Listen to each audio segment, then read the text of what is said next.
At a former Soviet military base outside of Lviv in western Ukraine, about 300 U.S. Army paratroopers from the 173rd Airborne Brigade, based in Vicenza, Italy, are training the Ukrainian National Guard as part of Operation Fearless Guardian. All right, rock and roll, boys. Let's go. We're going to go right over here, okay? The 6-month U.S. training mission, which officially began April 20th, is focused both on teaching individual skills as well as modeling the institution of the Ukrainian National Guard on the U.S. military.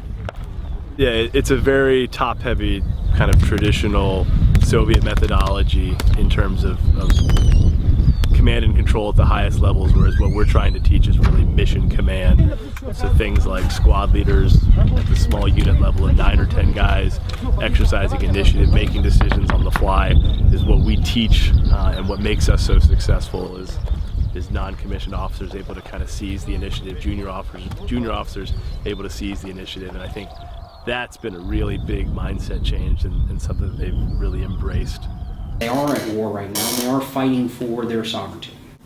But as we look at the overall scheme of what they're doing here, it is definitely to professionalize their force with the right tools and aspects of what they can apply later, even if this conflict goes on or if it stops. And Russia, the Russian separatists retreat back into their own sovereign country. It's going to take some time, but the true growth and development of the force, we have planted the seed of how to be successful as a fighting force. But when you're downrange and you're on patrol and you take contact, I like to take it off.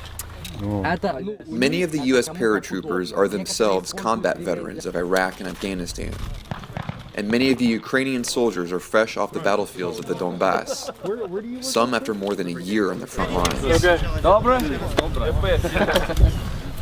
Consequently, one of the greatest challenges that the U.S. soldiers must overcome is applying the lessons they've learned from counterinsurgency operations in Iraq and Afghanistan to prepare Ukrainian troops for the type of combat they'll soon be facing in eastern Ukraine.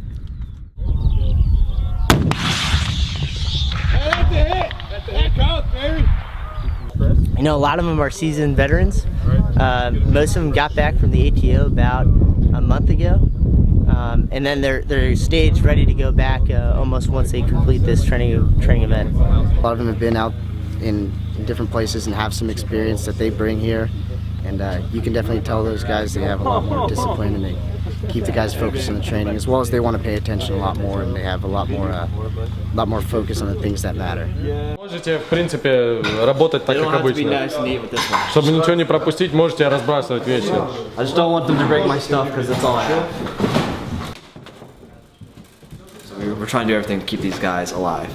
So just building up the basic soldier skills helps them. So like we teach this stuff to our army all the time, but we're trying to mix in from what they have, so it doesn't seem like some just random American coming over here and teaching them some crap they see in Iraq and Afghanistan. Because everybody keeps saying, oh, back in Iraq and Afghanistan, and these guys like just, oh, there they go talking about the Taliban again. Like, that's not their war. So, trench warfare, going to what we fought in Afghanistan, yes, two completely different things. However, have I ever taken out a tank? No, I haven't. Have I ever, been accurately engaged with artillery barrages? No.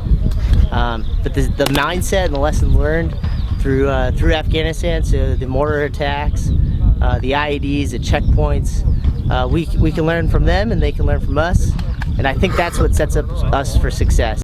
So you start out by the neck. То есть начинаем мы с шеи. You take your hands and go all the way around. Держим свои руки вот таким образом. And sweep up. И потом смотрим, есть ли кровь или нет. Checking your hands for blood. Вот проверяем руки, есть ли кровь. Oh, they're very grateful. One of the things they always mention in a review is how much they appreciate the medical knowledge we're teaching them, and I'll be like, so we were yelling at them, right? And you think that, oh, this guy's, I hate this guy. He's so mean, but they actually they feel better. They feel like when they're done, they feel a lot more accomplished, and it really makes me want to teach them more. And because we're bringing enthusiasm and they're bringing enthusiasm, I think all around the attitude is actually really awesome here. Last night we did a little church ceremony for one of their fallen soldiers that got killed a year ago in the ATO.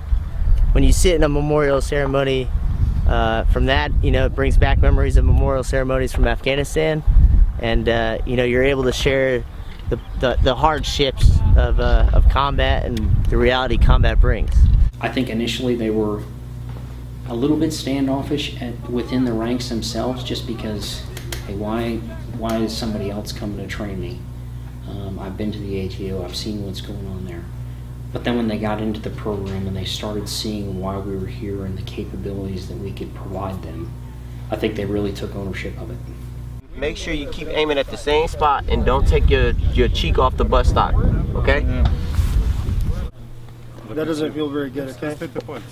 Okay, and you spread the legs out. Okay, and then you pull them back like that, and then you can conduct your search. For the U.S. soldiers, the training mission in Ukraine marks a return to a Cold War mindset. Soldiers are focused on training for a conventional state-on-state conflict.